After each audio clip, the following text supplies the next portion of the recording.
You already know. That's the thing nobody talks about. You already know exactly what you need to do. You've known for months, maybe years. And still, you haven't done it. Not because you're stupid, not because you're incapable, but because something inside you keeps pulling you back. Something quiet, something comfortable, something that looks like rest but feels like a cage. And today, we're going to talk about that something. Because until you understand what's really happening inside your mind, nothing will change. And you know that too. Let's start with the truth. You are not lazy. Lazy is a word people use when they don't understand the psychology, when they don't see what's happening underneath the surface. The real story is more complicated than that, and it starts in a place you visit every single day without realizing it. It starts in the gap between knowing and doing. That gap, that invisible wall between intention and action, that is where your life is quietly slipping away. Think about the last time you had a goal, a real one, something that mattered. Maybe it was a business idea you couldn't stop thinking about. Maybe it was a skill you wanted to master. Maybe it was a dream you've been carrying around for so long it started to feel heavy instead of exciting. You thought about it, you planned it, you visualized it, you told yourself this time would be different. And then you opened your phone, and an hour passed, and then 2. And by the time you looked up, the day was gone, and you were still exactly where you started. Just a little more tired, a little more disappointed, a little more unsure whether you'll ever actually change. That moment, that exact moment, that is what we need to examine. Because in that moment, your brain made a choice, not a conscious one, not one you fully agreed to. Your brain ran a calculation, and it decided that reaching for your phone was safer than reaching for your goal, easier than sitting with the discomfort of beginning, less threatening than the uncertainty of trying and not knowing if you'll succeed. And here's what most people never understand. Your brain is not working against you. Your brain is doing exactly what it was designed to do. It is protecting you. It is choosing the known over the unknown, the comfortable over the challenging, the immediate reward over the distant one. The problem is that protection, left unchecked, becomes a prison. Every time you avoid the thing you know you should do, your brain takes note. It remembers that avoidance felt better than effort. It stores that pattern.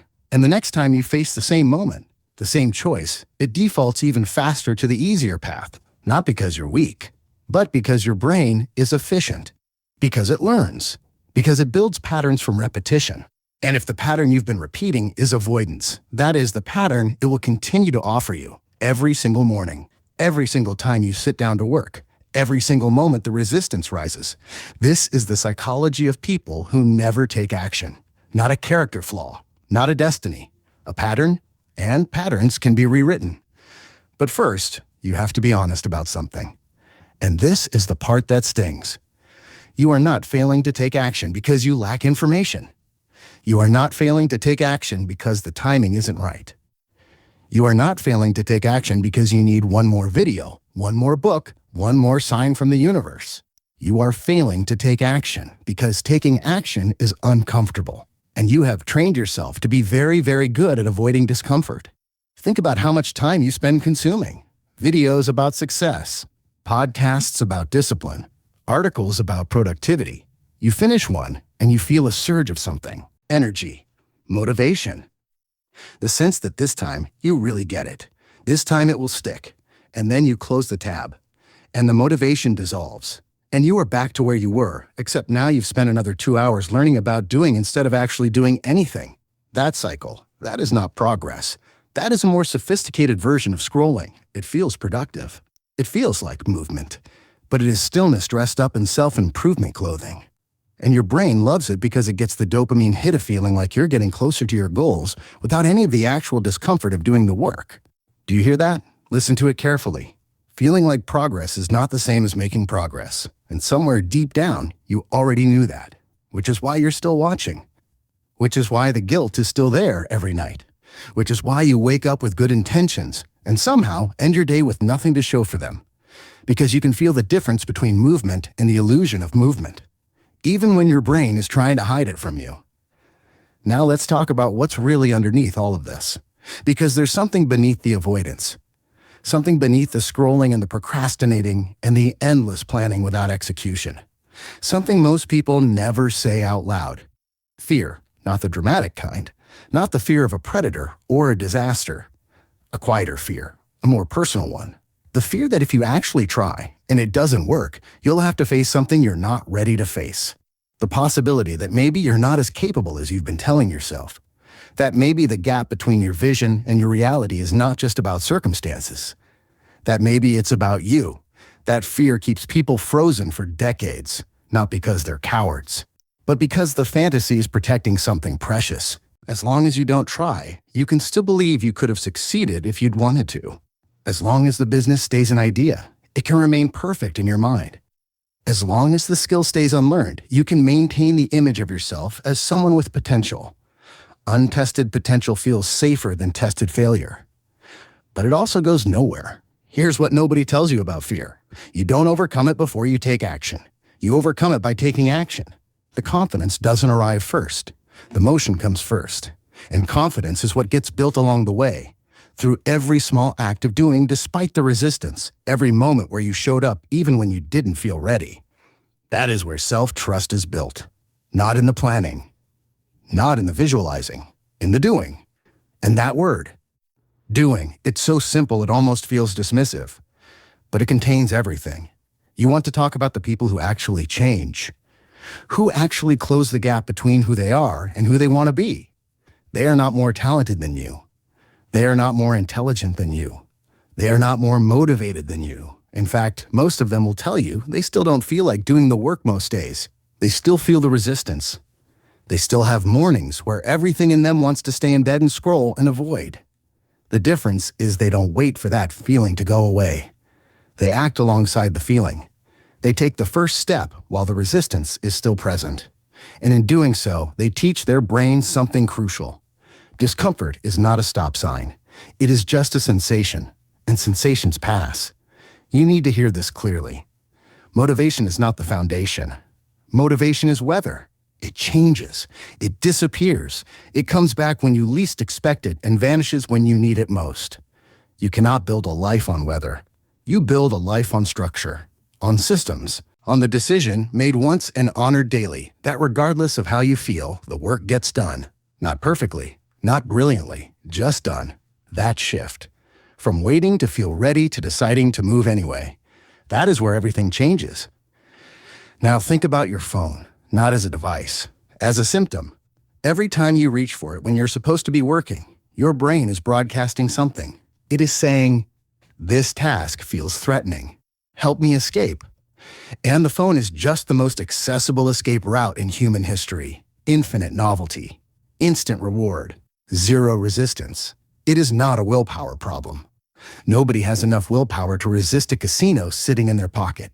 It is a design problem. And the solution is not trying harder. The solution is removing the option. Put the phone in another room. Delete the apps. Change the environment before you sit down to work, not after the distraction has already pulled you away. Because by then it's already too late. Your brain has already chosen the easier path. The people who do the work are not the ones who resist distraction. They are the ones who design their environment so that distraction is harder to reach than focus. And here's the part that nobody wants to hear, especially the ones who are young and feel like they have time. You don't have as much time as you think. Not because life is short in some abstract motivational sense, but because every day you spend in this pattern, every week you repeat this cycle, you are not just losing time. You are building the version of yourself you don't want to be. You are practicing avoidance so consistently that it is becoming your identity. And the longer that goes on, the more natural it feels. The more normal it becomes. The more the ambitious version of you starts to feel like a stranger. Like someone you used to know. Like a dream you're not sure you're allowed to have anymore. That is not dramatic. That is real. That is what years of inaction quietly does to a person. And you can feel it. Can't you? That slow erosion. That creeping gap between who you intended to become and who you're actually becoming. Between the version of yourself you see in your head and the one you see in the mirror. That feeling is not there to punish you. That feeling is information. It is the most honest signal your life is sending you right now. And what it is saying is, it's time. Not tomorrow. Not when conditions improve. Not when you finally feel ready. Now. Because here is what you need to understand about readiness. You will never feel ready for the things that matter. The size of the resistance you feel is usually proportional to the size of what you're being called to do. The bigger the dream, the louder the fear. The more important the work, the stronger the pull to avoid it. That is not a sign to wait. That is a sign you are on the right path. That is your signal to move, not to retreat. Start small, not as a compromise, as a strategy.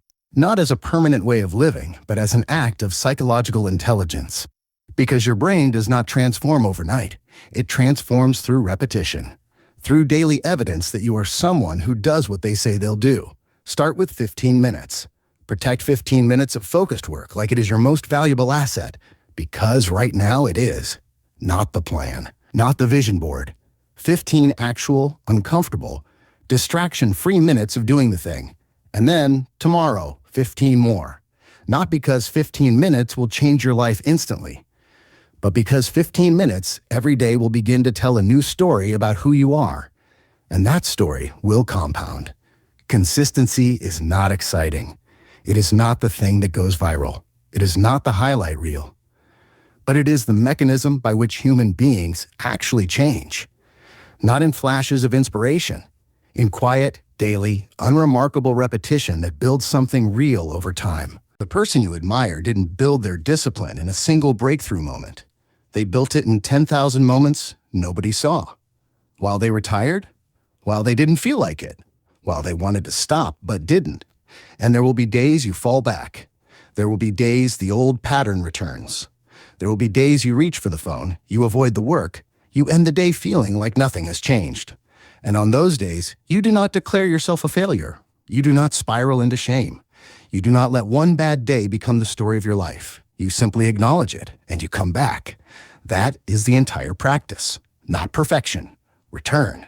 Coming back every time you fall away. That is what discipline actually looks like from the inside. Not some intense, unshakable force. A quiet, stubborn refusal to quit. And you need to stop waiting to feel worthy of your own goals.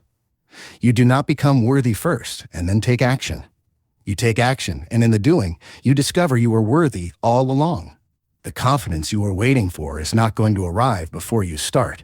It is going to grow from the proof you build by starting. Every small action you complete deposits something into your belief in yourself, and that belief, built slowly, through effort, through showing up even when it was hard, is the kind of belief that doesn't disappear when circumstances get difficult. That is earned confidence, and nothing in the world feels like it. Compare yourself to who you were yesterday. Not to someone else's highlight reel. Not to the person who seems to have figured it out. Not to the version of yourself from your best imagined future. Just to yesterday's you. Did you do one thing more than you did yesterday? Then you are moving. And movement, however small, is the only thing separating the people who change from the people who spend their lives saying they will. You are not behind. You are exactly where you are. And from exactly where you are, movement is possible. But only if you stop treating readiness as a prerequisite for starting. This is the moment. Not a metaphorical moment. This actual moment. Right now. After this ends, you have a choice. You can go back to the pattern. You can close this and open something else and fill the next hour with more consumption. More planning. More feeling ready without becoming ready. Or you can do one thing. One small, uncomfortable, imperfect thing in the direction of what matters to you. Not because it will fix everything. Not because it will feel easy. But because it will be real. And real is the only currency that actually counts. You are not broken. You are patterned. And patterns change through action, not insight. The understanding you have right now is only as valuable as what you do with it in the next 60 minutes. So stop waiting for the version of you who feels ready. Become the version of you who moves anyway. You've spent long enough watching your life from the outside. It's time to live it from the inside. Go. Right now. One thing? Just start.